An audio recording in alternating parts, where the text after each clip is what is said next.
Hey everyone, Flo from After Lens here, and today we're going to talk about Blackmagic cameras. Blackmagic Design has a lot of cameras in its lineup, which is a good thing, but it can also be a bit overwhelming and tricky to pick one in 2026. Which camera I use or why, or which one to get is something that I get asked quite often, so I thought I would make this video.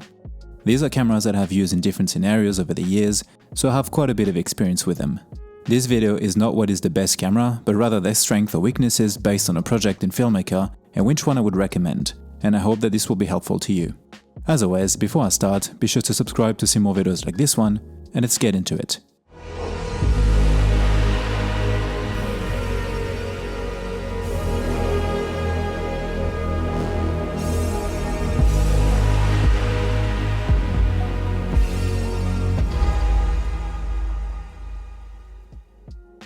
This video is sponsored by B&H. For the past 13 years, I've used pretty much every single Blackmagic camera, from the OG BMPCC to the latest PYXIS 12K. And I have shot everything with them from documentary to commercial work, as well as outdoor, travel and personal content. This is not me telling you which one is best or which one is better than the other, as there are too many factors to consider and everyone is different.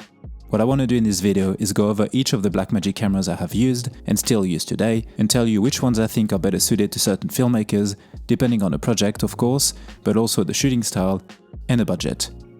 Blackmagic cameras have a lot in common of course, from the beautiful image quality to their respective affordable prices for what they offer, but whilst they can be very similar on many aspects, they are also vastly different from one body to another. I will focus on 8 different cameras that I think represent best the lineup and what Blackmagic has to offer. And for most of them, I've also made full in-depth reviews as well as comparison videos, so feel free to check them out. Now let's get into it. The OG BMPCC.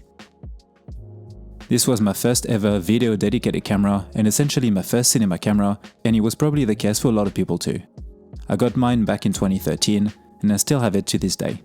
I love the image quality, the size and the ease of use. But of course, I don't use it anymore. Even though I love filming with it, there were a lot of limitations to make it work once I started to get proper paid gigs.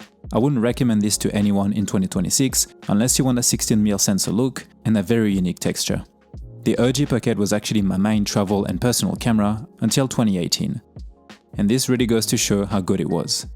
I only replaced it in 2018 with the next version when I bought the BMPCC 4K. The BMPCC 4K changed a lot of things.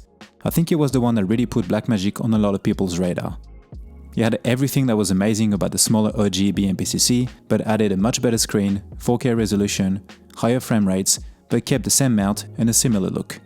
I used this one for travel and personal content a lot, but I also started using it for actual filmmaking projects from documentary to commercial work, since the image quality and codecs were so strong.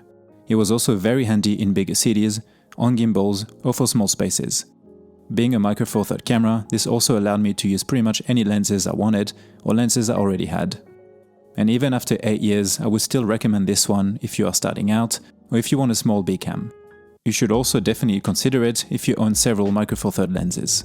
This is a camera that was truly ahead of its time. You can find them quite cheap these days and they still hold up. The BMPCC 6K Pro. The BMPCC 6K Pro is the one that changed things for me personally. I love the BMPCC 6K for having a Super 35 sensor with an EF mount, and it was a camera that made me switch entirely to Blackmagic for my filmmaking work, but adding the tiltable screen, internal NDs, and a different battery type made it an even better option for actual work, especially for outdoors and documentaries. I also had lots of EF lenses, and I was very familiar with the Super 35 look. The 6K Pro became my main camera for many years, and I shot some of my favorite projects with it, either as the only cam on a shoot or as an A cam with a regular 6K as the B cam. I often say that this is my favorite Blackmagic camera ever, and I still mean it. It strikes an amazing balance between features, handling, image quality and size. Of course it wasn't perfect, and rigging it could be tricky, but it was and still is a very impressive camera out of the box. I would highly recommend the 6K Pro to anyone starting out or someone already established that is looking for a powerful and affordable B cam. It is also a very good travel and personal camera, and also I would recommend this to people preferring the Super 35 look to full frame. And speaking of full frame cameras, let's talk about the ones that I use these days, but before that, here's a quick word about today's sponsor, B&H. I'm very proud and honored to have B&H as a sponsor for this channel in 2026. B&H is an institution when it comes to camera stores. I've been buying camera gear from them for more than 12 years now, and I visit the Superstore in New York City every chance I get. To this day, I order more than 100 items. I started getting some gear when I was back in Australia, and I still do it today, being based in French Alps. My first purchases were small accessories like memory cards, chargers and pouches. Then when my career in filmmaking grew, I got things like lenses, matte boxes, monitors, stands, and even hard drives. I even bought my MacBook Air from there. Not only the selection of items is ridiculously large, but the shipping time is also incredible. And even if I live in Europe, I still end up buying items from B&H, as more often than not it ends up being cheaper and they also have stock. With this sponsored segment, I'm not offering you anything or asking you guys to do anything specific, but if you do happen to need camera gear, of course, feel free to use the links in the description. It doesn't cost you any more, and it helps me to keep this channel going. They also most likely have all the Blackmagic cameras I'm discussing today, and they often have very interesting prices, so feel free to check them out. Thanks again B&H for the support. Now back to the video. The Cinema Camera 6K. Now let's talk about the first full-frame Blackmagic camera. From the outside, it looked pretty much like the BMPCC 6K Pro, but the sensor is of course very different. You have a full-frame 6K 3x2 sensor, and I really like it. The depth and overall feel that I got shooting open gate on this camera completely changed the way that I frame my projects. I use the Cinema Camera 6K for all sorts of shoots over the past 2.5 years, but today has become my gimbal, outdoors, travel and personal camera. If you love the form factor of the BMPCC lineup, but prefer a full-frame sensor, this is for you. It is also very capable for documentary and commercial work, the same way the 6K Pro is. However, if you want high frame rates or internal NDs, this isn't the one for you. Or if you intend to rig things up a lot, you would be better off with the next one, PYXIS 6K. This is probably the most talked about Blackmagic camera. People had been asking for a box-shaped camera for years, and we got the PYXIS. Internally, this is pretty much the same as the previous Cinema Camera 6K, but from a design point of view, it is of course very different. You have this solid and modular shape that is super easy to use and rig up. And when you add a dedicated monitor and handle, it makes for a very balanced and compact setup that can be used bare bones or rigged up to the max. I really enjoy the PYXIS, and I think it made even more people interested in Blackmagic since it had the shape people wanted, but also had this amazing sensor and still at a very affordable price. I use this one on pretty much every type of shoots, and it was a great experience. I would recommend the PYXIS 6K to anyone that has always wanted to get in a Blackmagic ecosystem but did not like the previous form factors. And now that Blackmagic released another focus update for this one as well as the Cinema Camera 6K, it makes these two even more interesting for different types of shooters.